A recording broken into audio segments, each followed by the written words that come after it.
সুমন শেখ গোয়ালন্দ এলাকায় থাকে, পেশায় সে কাঠমিস্ত্রি এবং নেশা করে। এই নেশার টাকা জোগাড় করতে গিয়েই কিন্তু এই অটোরিকশা চালককে তারা হত্যা করেছে। তাকে আগে নেশা খাওয়ানোর চেষ্টা করছিল, কিন্তু নেশা খাওয়াতে না পেরে পরে রশি পেঁচিয়ে, গলায় রশি পেঁচিয়ে তাকে হত্যা করেছে। রেজাউল করিম নামক এক ব্যক্তির ভাঙ্গারির দোকান থেকে ওই রিক্সার ব্যাটারি সহ আমরা উদ্ধার করি এবং রেজাউল করিমকে গ্রেপ্তার করি।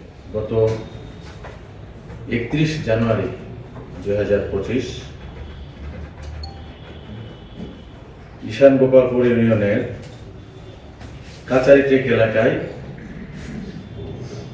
একজন অজ্ঞাত ব্যক্তির লাশ পাওয়া যায়।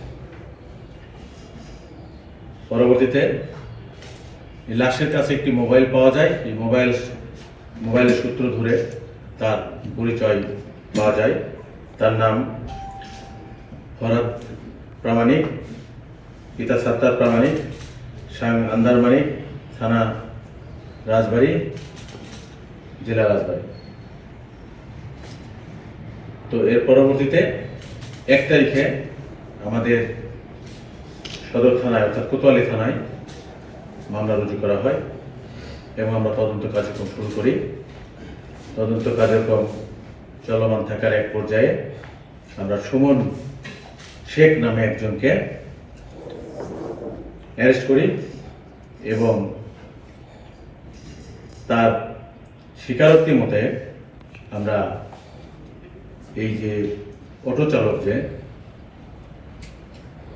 তার হত্যার সাথে জড়িত থাকার তথ্য জানতে পারি এবং তার দেওয়া তথ্য মতে এই ছিনতাইকৃত রিক্সাটি আমরা ঈশান গোপালপুরের এলাকা থেকে রেজাউল করিম নামক এক ব্যক্তির ভাঙ্গারির দোকান থেকে ওই রিক্সার ব্যাটারি সহ আমরা উদ্ধার করি এবং রেজাউল করিমকে গ্রেপ্তার করি। এভাবে মামলাটি উদ্ঘাটন হয়েছে। এর সাথে আরো 2 জন আসামি জড়িত আছে। সেই 2 জন নাম আমরা এখন বলছি না, পরবর্তীতে জানাবো। সুমন শেখ গোয়ালন্দ এলাকায় থাকে, পেশায় সে কাঠমিস্ত্রি এবং নেশা করে, খায়। তার বিরুদ্ধে গোয়ালন্দ থানায় খিচুড়ি মামলা রয়েছে এবং এই নেশার টাকা জোগাড় করতে গিয়েই কিন্তু এই অটোরিকশা চালককে তারা হত্যা করেছে।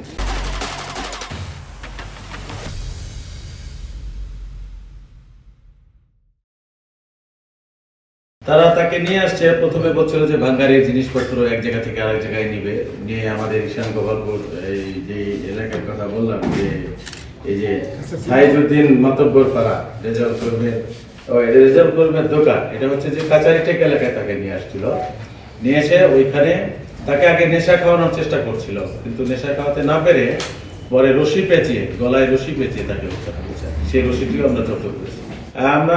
আমরা যেগুলো আমাদের এখানে যেগুলো আমরা পাচ্ছি বেশিরভাগই এই জাতীয় আর কি, যে এরা নেশাগ্রস্ত আর কি, বা নেশা করে আর কি, নেশার সাথে জড়িত। এই ঘটনাও তাই। এই যে বাকি যে 2 জন আসামি আছে মানে হত্যার সাথে সরাসরি জড়িত, তারাও নেশা করে। অর্থাৎ হত্যার সাথে যে 3 জন জড়িত, সরাসরি জড়িত 3 জনই নেশা করে এবং একই এলাকায় তাদের